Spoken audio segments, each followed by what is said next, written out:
Alright, sup fellow citizens, welcome back to the Path of Rage and our Star Citizen weekly briefing. This is going to be a brief one, as a matter of fact, as there has been absolutely nothing regarding updates or patches so far this week as CIG gets prepared for CitizenCon next month. We don't have a lot to cover, so let's get into it.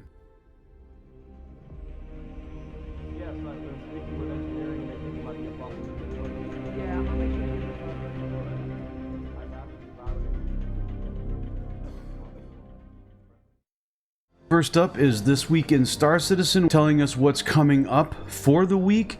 And two of the things that really stand out to me is on Wednesday, we're going to be getting the August Persistent Universe monthly report for what they've been working on in the live version and for upcoming PTUs possibly. And then on Thursday, we're going to see the latest edition of the Squadron 42 newsletter, which I am very much looking forward to, because as I've said in videos prior to this one, Squadron 42 is the reason I signed up for this project in the first place, with the PU being a distant second. I'm mainly a single player game kind of guy, and that's what I'm very much looking forward to. Hopefully we'll get some actual real information, but you never know, because they do want to hold it and not ruin the surprise of Squadron 42, especially considering that they want to release it next year. Hopefully the newsletter will give us a more concrete update on that. Next up is the ship showdown that has been currently going on, with the two finalists being the Anvil Asgard and the RSI Polaris. And being that the Polaris is one of the choices, we know who's going to win.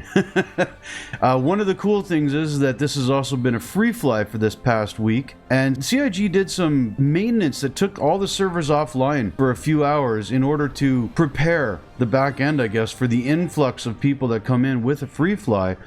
And despite the fact that people can try a Polaris for free, and there's multiple Polarises running around in the verse at any time, the performance has been relatively good. I don't want to sit here in front that it's, you know, running flawlessly and spectacularly. No.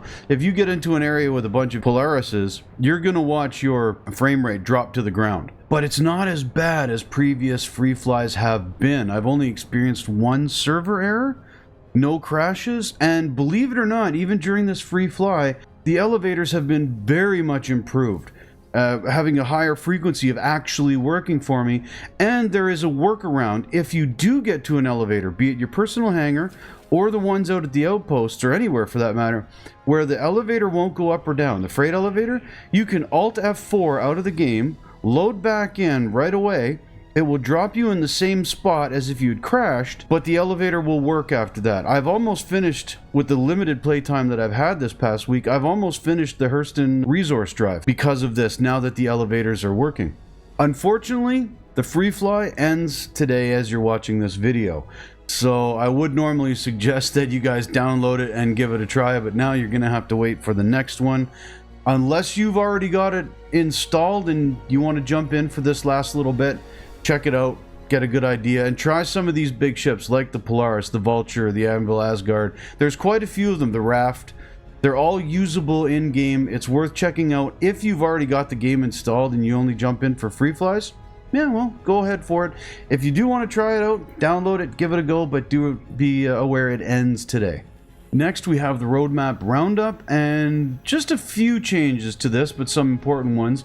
First off, all the 4.3.0 cards have been set to released, such as the new light sniper armor for the Geist that you can find in the ASD facilities.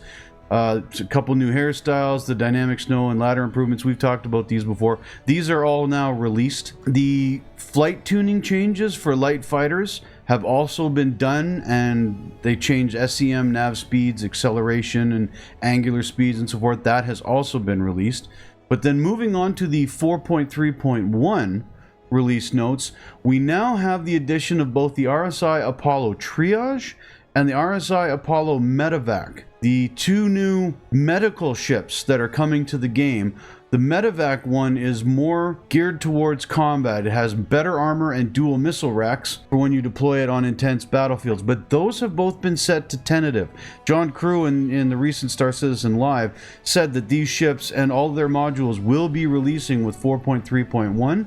So there you are with that. There's also a tentative mark set on the Bearing Laser Cannon Art Refactor. Now, Bearing makes a bunch of different ship weapons. I don't know why they're changing them. I thought they were perfectly fine. I think most of the weapons in the game look fine. I guess I'll check them out when they get in the game, but that has been set to tentative. Also, and this is a big one, set to tentative, 4.3.1 is going to bring the addition of the Science Wing to the Onyx facilities.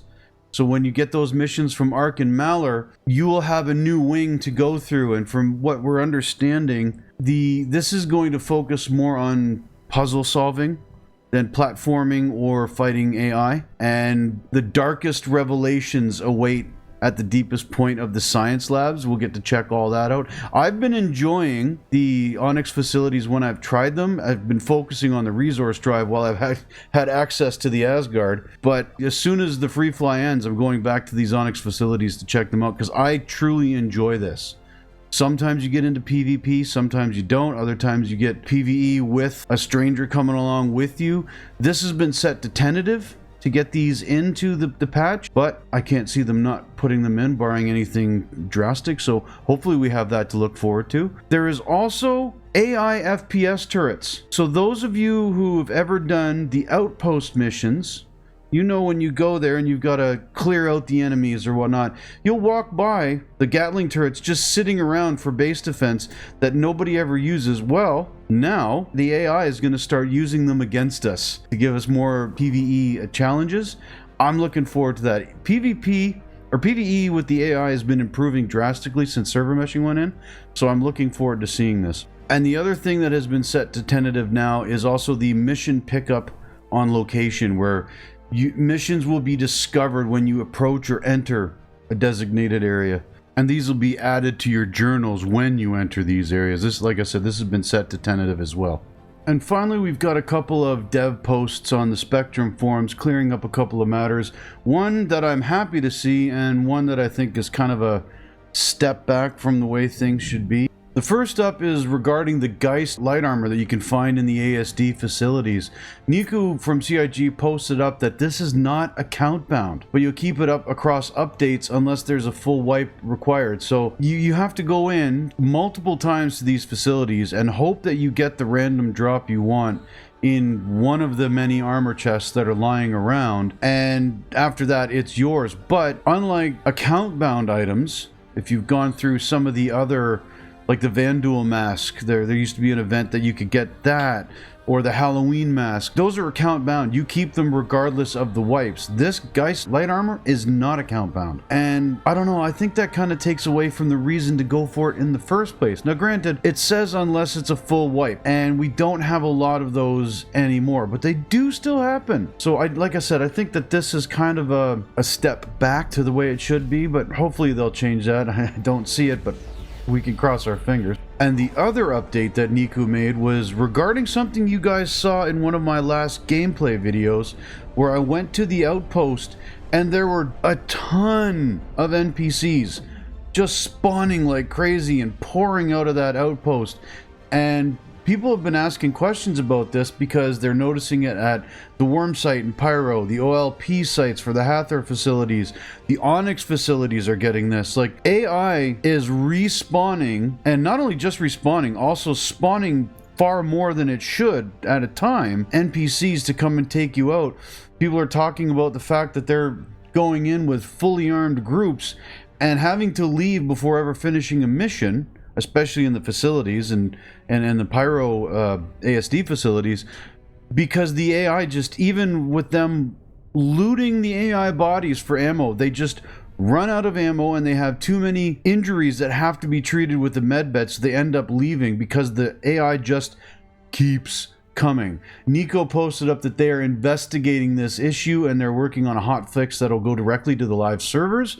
They'll keep us in the loop about it. The thing that I'm uncertain about is that he says it appears to only occur under specific conditions, such as when multiple players are present in the area, potentially during stream out and stream in following a server recovery. I have found this to not be the case whatsoever. I have had AI spawning incessantly in huge groups when I am clearly by myself at an outpost, something like that. this is a bug that's affecting the whole game. As much as I like the fact that the AI is improving, this one needs to be fixed, because especially on top of it, if you remember, CIG said that there were 3 different types of AI. There were the defense ones, there were the flankers, and then there were the pushers. The pushers were the ones that head directly towards you, try to flesh you out and get into combat and up and in your face. And every single one of the AI seems to be the pusher style.